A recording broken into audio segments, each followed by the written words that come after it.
Patrick Jagou, Sentier d'auteur, la Jagou d'émission littéraire produite en partenariat avec la Société des auteurs savoyards. Aujourd'hui, j'ai le plaisir d'accueillir Marie-Françoise Hugues.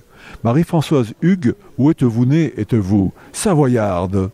Oui, une vraie savoyarde, née à Bonne-sur-Menoge.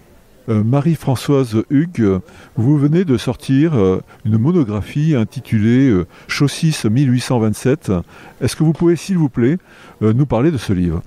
Ce livre vient de la rencontre de Daniel Etienne, qui était historien, qui s'est passionné pour la fabuleuse histoire de Chaussis. En raccourci, un généreux donateur, enfant de Chaussis, part à Paris, fait fortune et décide à l'aube de sa vie de donner toute sa fortune pour que les enfants puissent bénéficier de l'enseignement. Seulement, en 1815, l'enseignement, c'est le clergé qui le distribue par le biais du curé. Et Chaussis étant distant d'1h30 à pied de la commune de Saint-Nicolas-la-Chapelle, origine de la paroisse, les enfants de Chaussis n'avaient pas coutume de fréquenter l'école. Donc, pour qu'il y ait un enseignement à Chaussis, il fallait qu'il y ait un curé, donc une église. Donc Joachim Dumas donnait toute sa fortune en nommant un mandataire au pays. Et c'est dans le chalet du mandataire au pays qu'on a retrouvé tous les documents de cette fondation. Alors pour l'écriture du livre, j'ai bénéficié d'énormément de documents qui ont été retrouvés dans le petit maso à côté des habitations. Vous savez, celui dans lequel le feu n'a pas accès, dans lequel on met les habits du dimanche, le grain, les belles poteries et tous les actes notariés, les testaments, les dotations, tous les comptes de la ferme.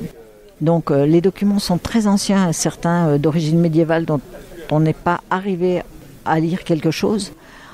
Les plus anciens, on les a estimés à 1550. Donc on s'est dit, c'est dommage avec cette somme de documents de ne rien en faire, de se contenter de l'histoire de Chaussis. Il faut réintégrer la vie des habitants, la vie du hameau, avec ces problèmes météorologiques, avec ces problèmes de personnes qui partent à Paris pour gagner leur vie. Voilà.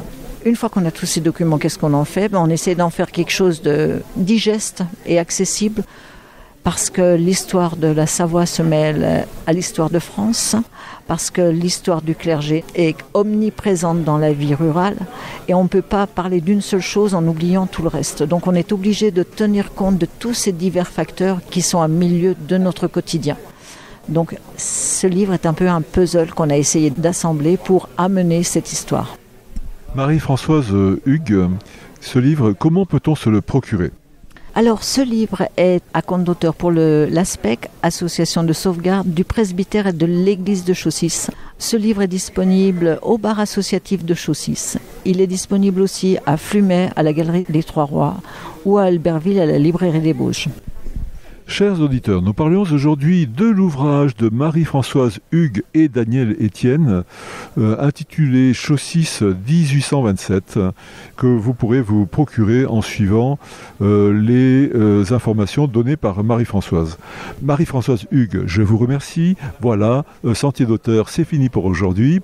Arvi les amis, et à la semaine prochaine si ça vous dit. Merci, Arvi pas.